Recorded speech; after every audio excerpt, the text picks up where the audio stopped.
Alright, my lovelies. Alright, mush. How's you doing all today? Got a videos here for you about running in Crommie B, British Tier 6 premium tank in it. Now, I'm running platoons here with my friend and clanmate, Tipsy McStagger. He's a Scottish fella, isn't he? That's quite appropriate, really, because you can drive this tank as aggressively as a drunken Scotsman, so that's pretty aggressive. Because it's really fast, isn't it? It's really fast. Now, he loves everything about this tank except the name, Cromwell, because I guess being a British tank is named after Oliver Cromwell, and he was a cunt, wasn't he? A complete cunt. Or maybe named after Thomas Cromwell, the ministers under Henry VIII. He was also a cunt, wasn't he? So he ended up getting executed for treason in the end. In fact, the only nice Cromwells I ever know was a little dog I had when I was a kid. Lovely little fella full of energy. Used to get up early in the morning. At the end, that was his downfall. Got run over by the 6:15 a.m. bus to Bristol, didn't he? Anyway, so that's also a sad connotation for me, so yeah, I don't really like the name. But everything else about it is great, it's really fast, fast reload and all that. It's good credit and all that, You see there at the starts now when we had the two Crommie Bs, me and Tipsy and the other Cromwell, and we said let's go right. He just decides to fuck off left, doesn't he? He hates that. He often wonders, do these guys, can they not read? Or are they just retarded or what? Or maybe he's a foreigner or something, I don't know, maybe he doesn't speak English. But it's weird, isn't it? You agree on a plan, and the first thing is somebody else just buggers off the other way, isn't it? Anyway, I was just asking Tipsy there if he was drunk, because he is Scottish, and it's already after 10 a.m. in the morning, so he could well be drunk, because he was saying capture the base, which is quite weird, because he never says that. So I'm just coming up here in the flank, trying to do a bit of sniping or something, yeah.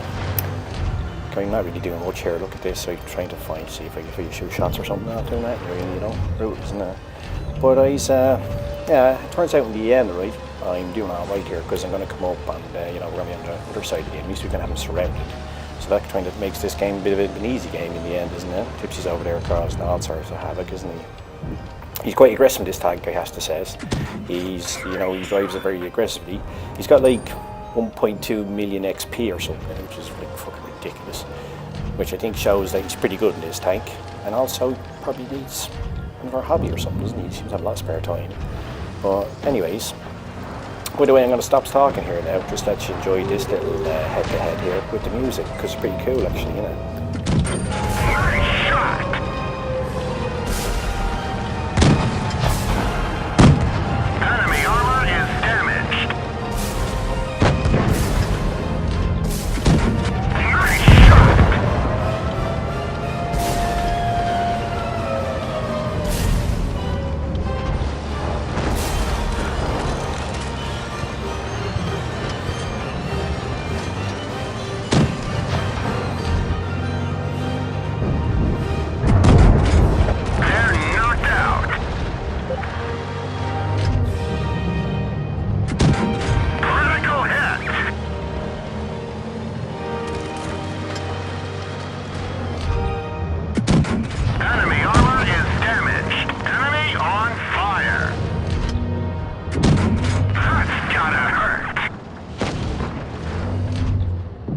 Alright, so in Bach's, I just decided to shut up there because I thought that sequencing with the music and that was pretty cool. It was pretty brilliant, wasn't it?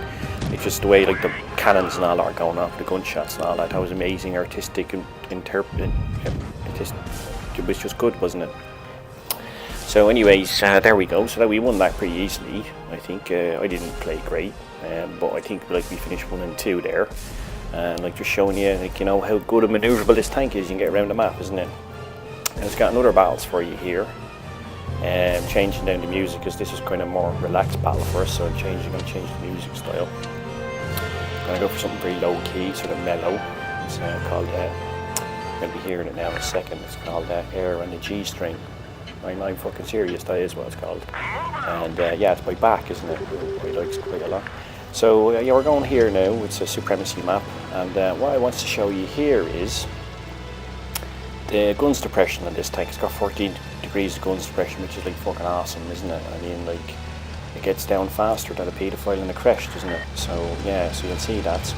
Anyways, I decided I'm going to cap here, use me speeds and that. Tipsy's gone over there to the flank. He's causing all sorts of trouble for that leopard. That poor fella didn't know what was going to hit him there. And I'm just going to cap here. because he wants to get this base under control, doesn't he? Then I'm going to turn around and I'm going to go over and see if I can help Tipsy, this other lad. So he puts the shots in here, I can't. The exercise. He comes around here now and he sees that, well, no, it's like a club, it's like a queue for a club in Miami, isn't it? There's like too many people there, all getting each other's ways. So that's just going to be a mess, so I'm just going to exasperate that situation, isn't I? So he gets out of there. So I decides, right, I know this tank has great gun depression, I would just take him out there out of the way, so just stole that kill, really, didn't I? And yeah, I just decided I'm going to use gun depression here. Now watch this, right, I'm going to cause all sorts of trouble here, right, without really exposing myself, right? Look at that, gun depression, that's amazing, isn't it? You can't do that in any tanks. So I'm causing all sorts of trouble here for this T-37 lad. And even if he does decide that he wants to take a pop at me, it's going to be almost difficult for him. Well, look at that cheeky cunt up there in the hill. Alright, I've got one for you, my friend. I don't like snipers like that, you know. There you go. Alright, paper full. Somebody else can take you out now. Good night, Irene. Now this Cromwell here, now you see he's trying to do the same thing, but he doesn't have the same amount of gun depression, right? So he'd actually be better off just letting me get in there. Now what I does here now is I just puts 2 into this fella. Now you see I'm doing all my fancy bollock stuff here, you know, not exposing myself and using the gun depression and all that. Tipsy just says fuck that, just goes straight at it, doesn't he? You know, like, it's like that situation, you know, like if you're in a bar and you go for a piss and you come back and there's somebody sitting in your seat or something like that, right? Like I'd be thinking, you know, what can we say to this fella, how do I get out of this awkward situation, how can I be polite? Tipsy just walk over and just stitch him a loaf, wouldn't he? So he'd be sitting down enjoying his pint and like the fella'd be on his way to the hospital, whereas I'd just be standing there still in my dickly hands. That's what he did there, he just went straight for it, didn't he? Just fuck it, like I'm just going straight in, stitch him a loaf. Anyway, so that's the video, so I hope you enjoyed it.